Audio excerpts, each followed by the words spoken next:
Welcome to this lecture in our mechanical operations course. This is probably the last major topic we are going to try and cover in this course, and that is fluidization. Fluidization is a very important process that's used in many chemical processing industries, and so it is worth spending some time on it. But before we can study fluidization, we have to cover some of the basics. The first thing we have to talk about is flow past bodies, solid bodies.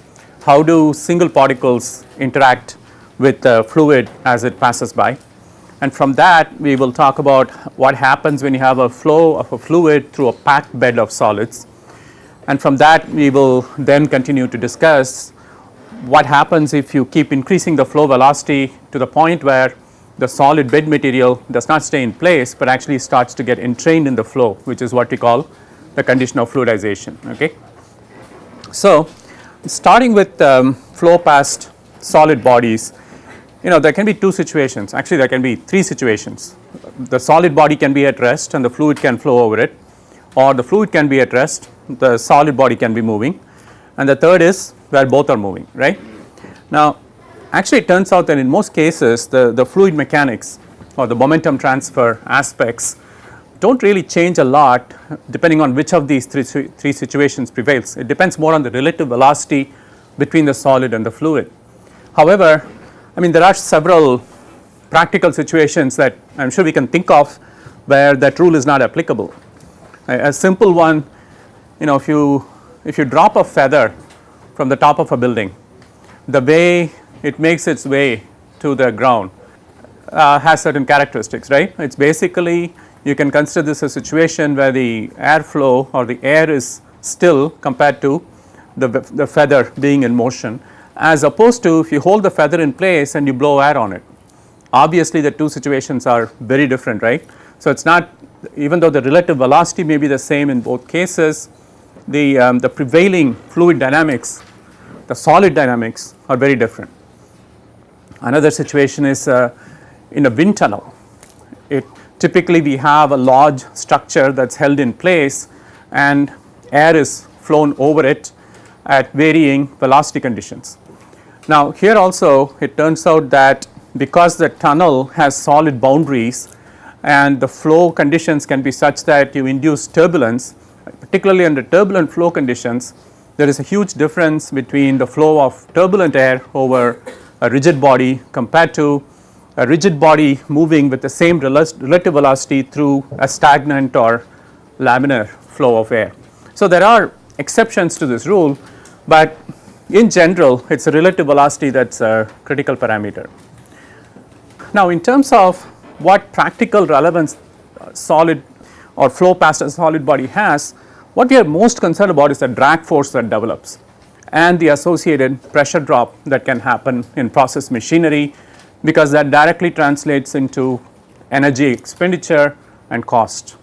So, the drag force is a critical parameter that we want to try and evaluate. Drag, of course, is the force that the fluid exerts on the body that is in its path. Of course, you know that based on the Newton's third law, the solid will immediately exert a force back on the fluid, and this is essentially how friction develops, which leads to energy loss and so on. In the case of a body that is held parallel, let us say that your approach velocity is some u0 and it is flowing past a body that is parallel to the direction of flow, what is the resistance of flow? It is the skin friction, right? The friction that develops between the solid object and the fluid streamlines that pass over it, and this is reflected as a wall shear stress, tau w. I am sure you are familiar with this from your studies on momentum transfer. In this case, the pressure that is exerted really has no component in the vertical direction. So, it is not adding to the drag. Now, what happens if the solid is held at an angle to the flow of the fluid? Then both the shear as well as pressure contribute to drag, which is the force in the direction of flow of the fluid. So, in this case, let us take a small area dA So, you have a shear stress that is acting on top of it, but there is also a pressure that is normal to that area dA. In this case, actually let us say that this angle is some alpha, and so you can actually deconvolute both pressure and shear stress to forces along the direction of flow and perpendicular to the direction of flow, and along the direction of flow the force tau w is going to be tau w sin alpha, whereas here along the direction of flow the contribution to the pressure is going to be p cos alpha, and on a differential element you multiply by dA, that gives you the force contribution, drag force due to both. So, you can integrate this over the area and you can integrate this over the total area, and that gives you the total, and then add the two, this plus this will give you the total drag force on any object that is immersed in fluid flow. This part of it is called form drag, and this part of it is called friction drag,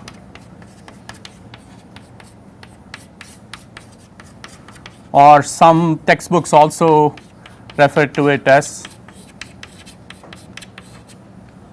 wall drag.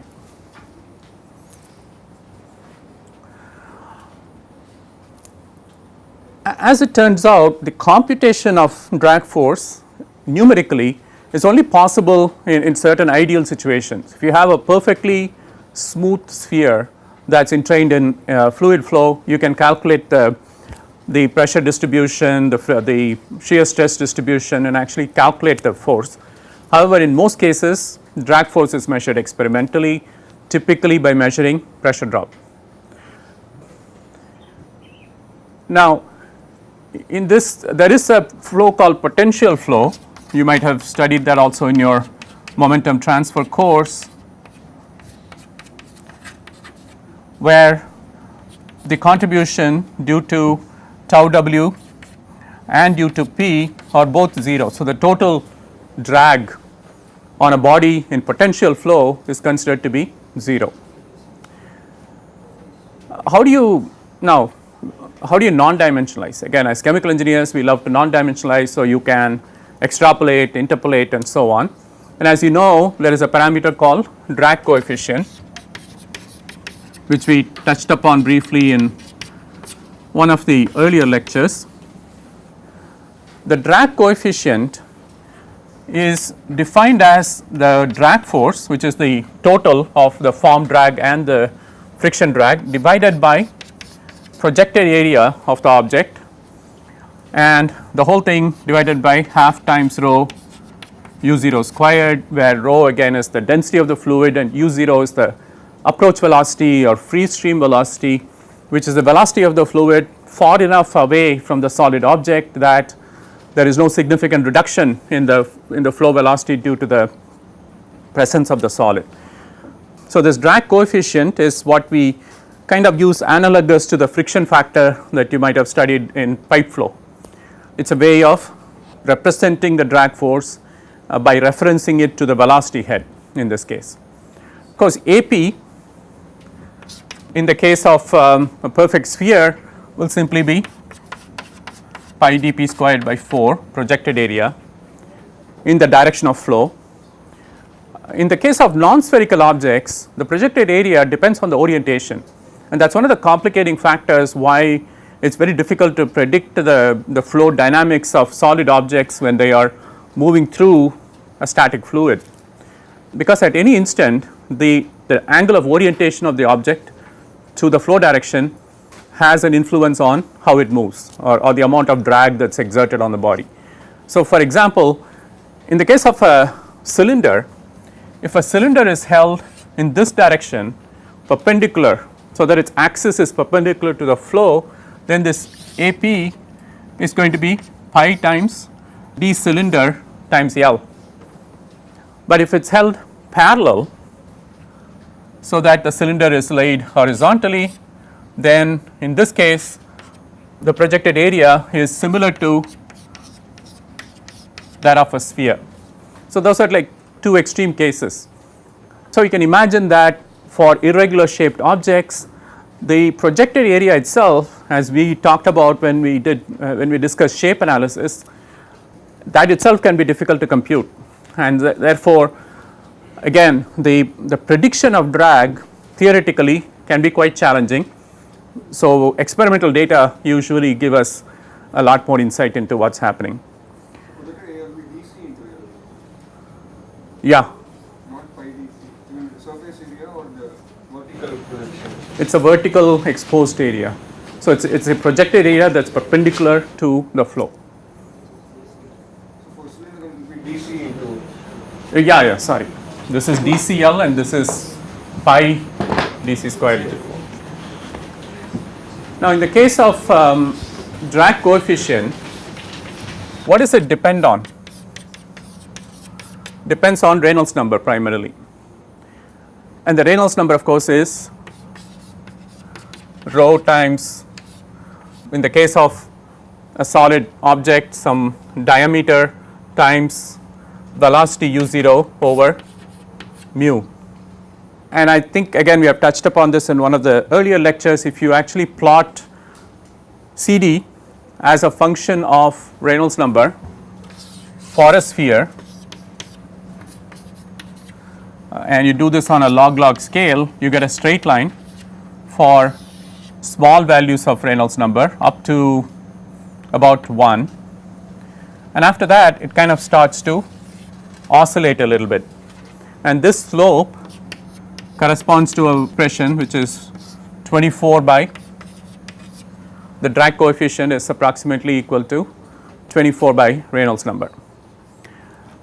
This regime of course is known as the Stokes regime. The low Reynolds number, the value of Reynolds number corresponding to which the straight line relationship applies between CD and 1 over RE is called the Stokes regime, and the flow in that regime is called creeping flow or creep flow. As the Reynolds number increases, theoretically as soon as it increases above 1, you should start seeing the kind of wavy behavior, but actually as it turns out, up to a Reynolds number of close to 10, the linear relationship pretty much holds. As far as non-spherical objects are concerned, it turns out that again the drag coefficient in this regime, again in the Stokes regime, the dependence, qualitative dependence is very similar to that of spherical objects, provided you can define a equivalent spherical diameter. However, for irregular shaped objects, the drag coefficient dependence on Reynolds number starts to vary quite significantly once you go into the Reynolds number greater than 1 regime. Okay. In terms of the flow behavior itself, how does it really happen? When a flow approaches a solid object, what happens to it? So, let us say that you have a spherical object, a particle, and you have flow approaching with a certain velocity with various streamlines. The first thing is it comes to the fluid essentially comes to a rest at this point, right, and this is called the stagnation point. The velocity at this point is 0. So, if the downstream or upstream velocity is u0, then based on the Bernoulli equation you can say that p0 plus half u0 squared equals ps, which is the pressure at the stagnation point, plus half of us squared, and of course this is 0. So, the stagnation pressure is equal to p0 plus half u0 squared. In other words, the pressure is actually maximum at this point, because virtually all of the velocity head has been converted to pressure head at the stagnation point. So, it represents the highest pressure point. So, when the flow comes, kind of starts to follow the contours of the object, but then what happens? Does it stay around the periphery of the object? Not really, it starts to separate, right. So, at some point you will start seeing a divergence of the streamlines from the contour of the object. Eventually they will reconverge, but in between you will set up these convection cells or recirculation cells. And so, this point where the flow starts to separate from the contours of the object is called the separation point.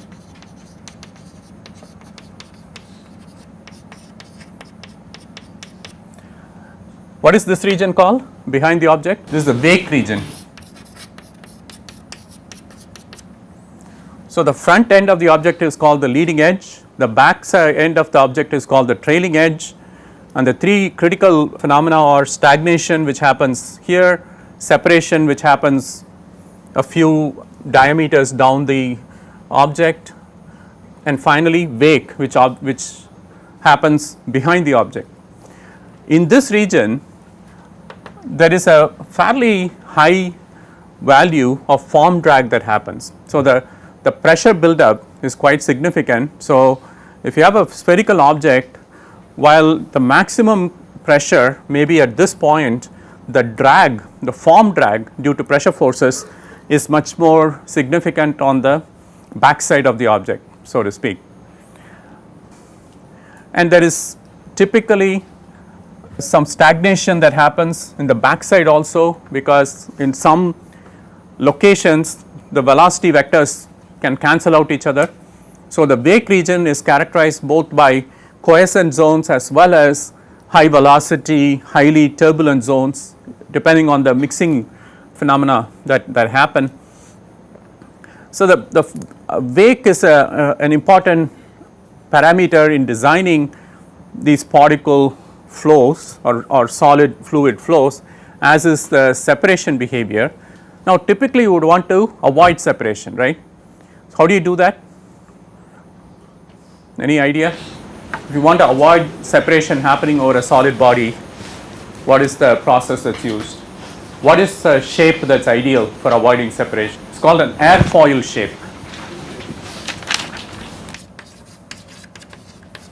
And the process of avoiding separation is called streamlining.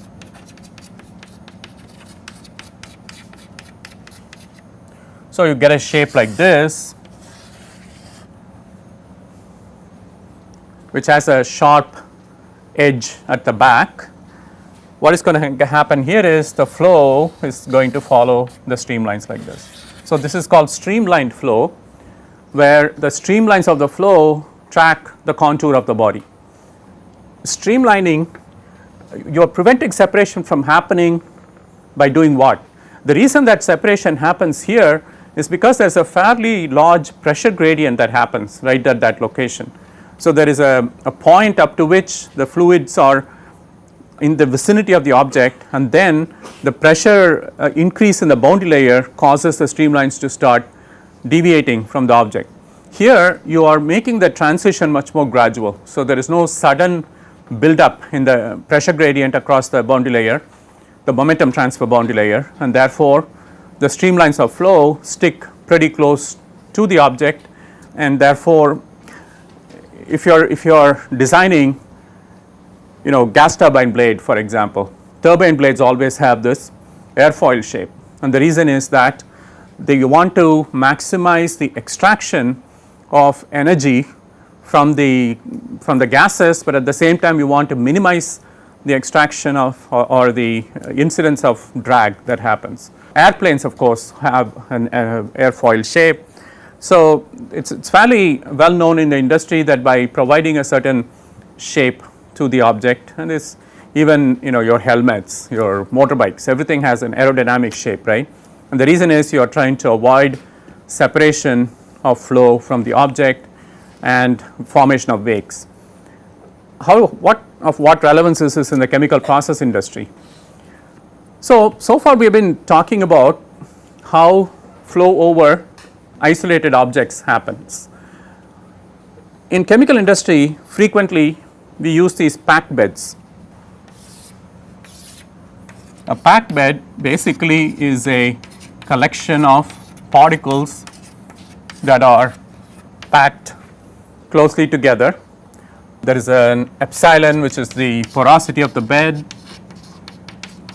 and 1 minus epsilon is the solids fraction, solids volume fraction in the bed. And depending on the value of epsilon, you can get a high packing density or a loose packing density, and the fluid flows through this bed. Now, as it flows through, clearly it's not going to be able to flow in a straight line. In fact, the whole concept of a packed bed is based upon providing tortuosity. So, the fluid is forced to flow in multiple directions so that there is no single straight channel that happens. In fact, if channeling happens, your packed bed has failed, and it's something you have to try and avoid in your design. You have to make sure that the fluid spreads itself and comes in maximum contact with all the solids that are packed in the bed. Whatever the process is that you are trying to do, and usually packed beds are used for things like adsorption, where you are trying to, let's say that you have a mixture of two materials in the fluid and you are trying to remove one of them by causing it to be adsorbed on the bed particle. That can be achieved with a packed bed, or it could be catalysis. You have one of the reactants being coated on the material in the packed bed, and the other reacting material flows through as a continuous phase.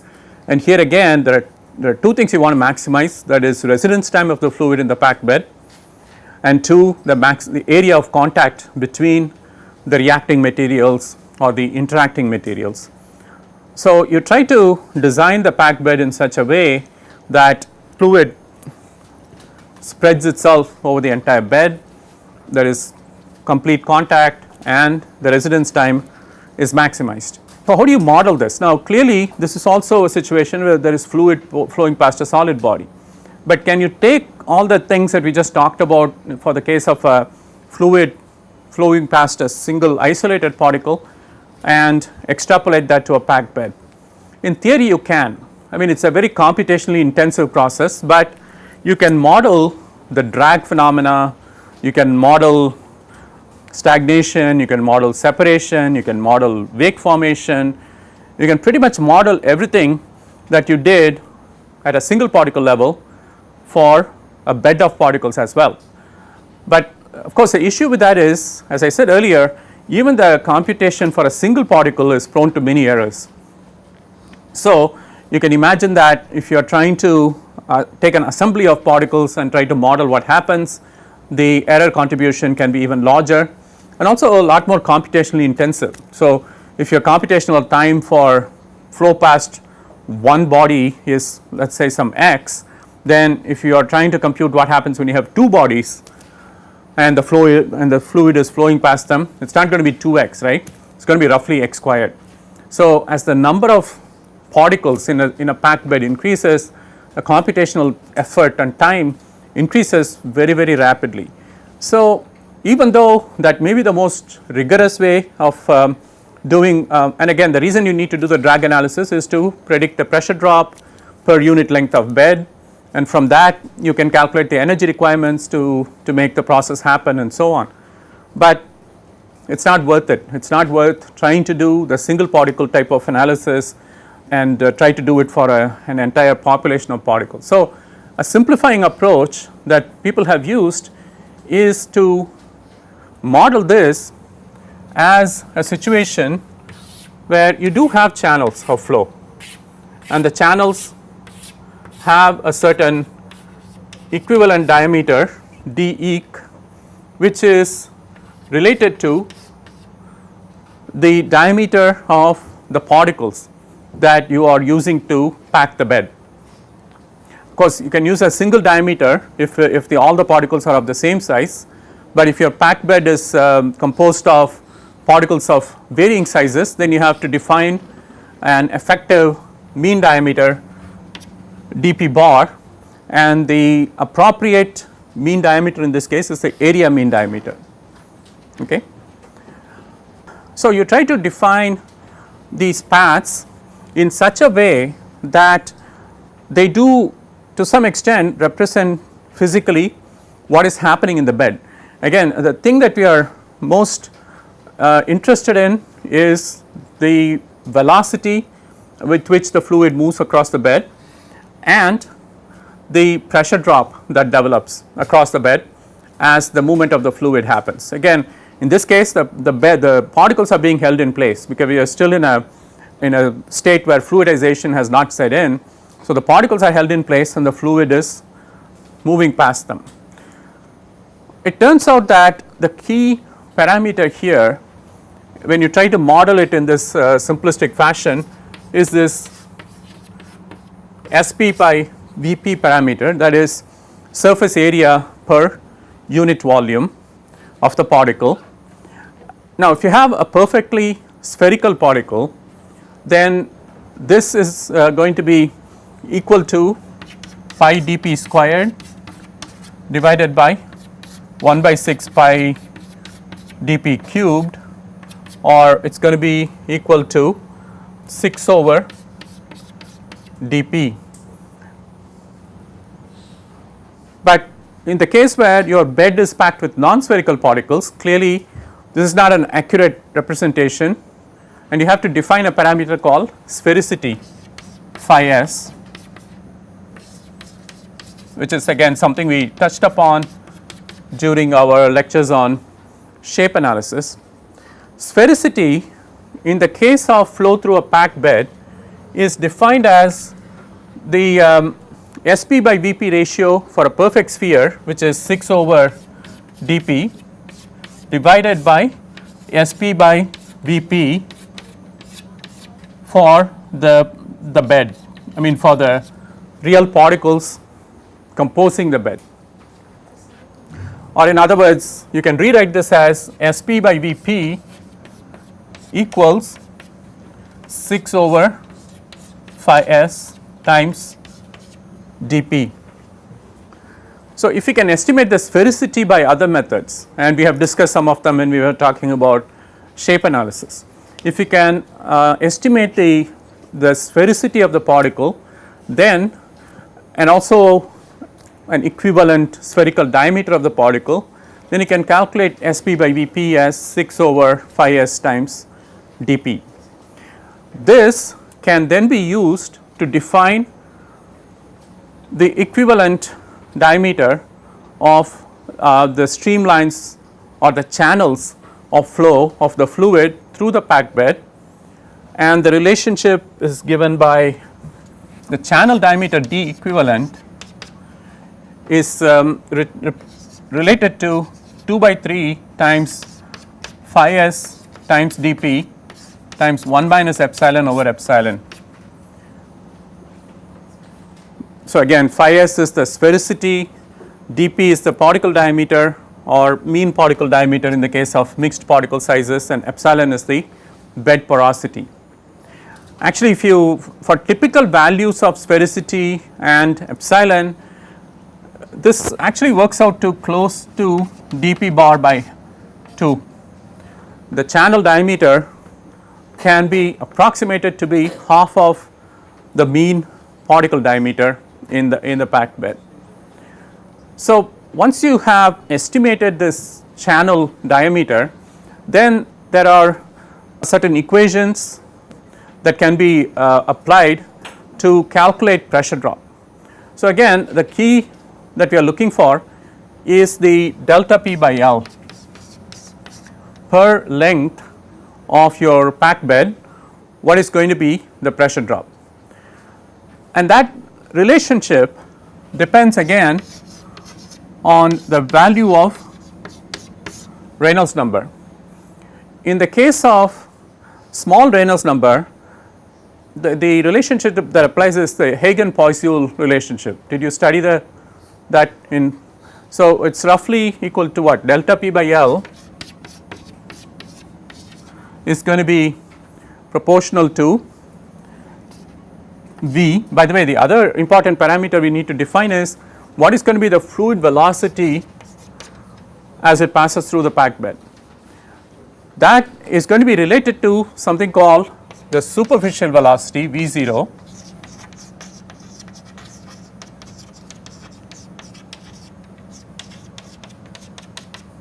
which is the velocity of the fluid through the column in the absence of any packing material, divided by the porosity of the bed.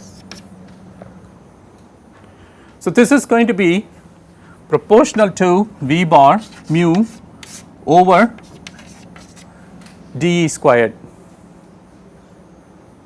So, this is the packed bed equivalent of the Hagen-Poiseuille equation you would have studied for pipe flow. Whereas, in the case of large Reynolds number, it is related to the velocity head, right. So, delta P by L in this case would be proportional to half times rho times V bar squared divided by dE. So, these are the qualitative dependencies of the pressure drop on the particularly the parameters velocity, viscosity and equivalent diameter of the channel. Again, keep in mind that this is a purely theoretical concept. There is no such thing as a channel that the fluid flows through, but in order to make the problem more computationally tractable, it is an idealization that is being made. So, the actual forms of this expression look like the following. So, in the case of small Reynolds number, if you actually do some experimentation, you can estimate the constants that are involved, and this turns out to be roughly 150. And by the way, for V bar you can substitute V0 times divided by epsilon, and similarly for dE you can substitute the expression that we had derived earlier times mu, and it turns out to be this is roughly going to be equal to epsilon. Final expression that you come up with is V0 times mu divided by phi s squared times dP squared times epsilon cubed over 1 minus epsilon squared. Okay. Whereas, in the case of large Reynolds numbers, this expression works out to 1.75 times rho times V0 squared divided by phi s times dP times epsilon cubed by 1 minus epsilon. So, this formula, and by the way this 150 includes consideration of tortuosity, and in fact this assumes tortuosity of roughly 2. Some of the interesting things you will observe, in fact there is something called Darcy's law, which you may have again studied, or did you study Darcy's law, which basically says this pressure drop is proportional to mu and V0, or the other way around, V0 is proportional to delta P and inversely proportional to viscosity. That is the statement of Darcy's law. By the way, this large Reynolds number expression is also known as Burke-Plummer law.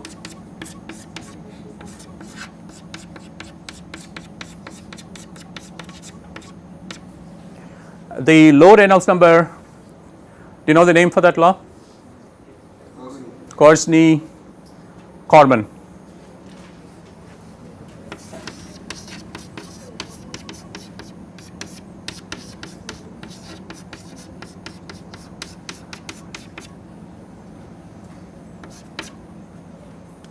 Law, and again Darcy's law is basically a restatement of this. So, what do you get when you combine these two? What is the equation you get? It's the Ergun equation, right? The Ergun equation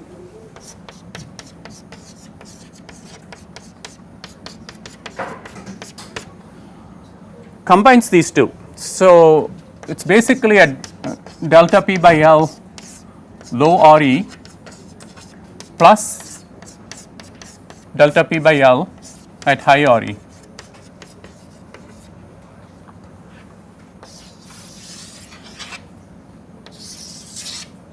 And in fact, Ergen did many experiments both in the low Reynolds number region as well as in the high Reynolds number regime, and showed that particularly the dependencies on epsilon could be exactly predicted by these equations, and that the dependence on epsilon changed from the low Reynolds number regime to the high Reynolds number regime. So, the Ergen equation has now kind of become the standard for people that are trying to model pressure drop across packed beds, and it has been experimentally found to be valid for the most part. One thing that people have found is that the pressure drop across a packed bed, particularly at high Reynolds numbers, is much greater than you would have ordinarily predicted by a normal extrapolation based on the fluid mechanics at low Reynolds numbers versus the fluid mechanics at high Reynolds numbers. So, there is a lot of speculation about what happens in a packed bed at high Reynolds numbers. Some of the speculation is that there are very localized phenomena, particularly high acceleration that happens in very narrow pathways, which contributes significantly to this total pressure drop, because this whole model is kind of assuming a very uniform distribution of these flow channels across the entire packed bed, and that is not how it is going to happen. And particularly as you keep increasing the velocity, the effect of non-uniform distribution of these flow channels across the packed beds becomes more and more significant, and is reflected as a higher than expected pressure drop. Of course, if you keep increasing the Reynolds number, what happens? Fluidization happens, right? So, I think that is a good lead into the topic of fluidization, but before we get to that, we will have one more lecture. I mean, basically what we have talked about so far is the movement of fluid past solid bodies. We also have to revisit what happens when solid bodies move across fluids, and then we will kind of try to put this together when we talk about fluidization. Okay, all right, let us stop at this point. Do you have any questions? Okay, I will see you Monday then.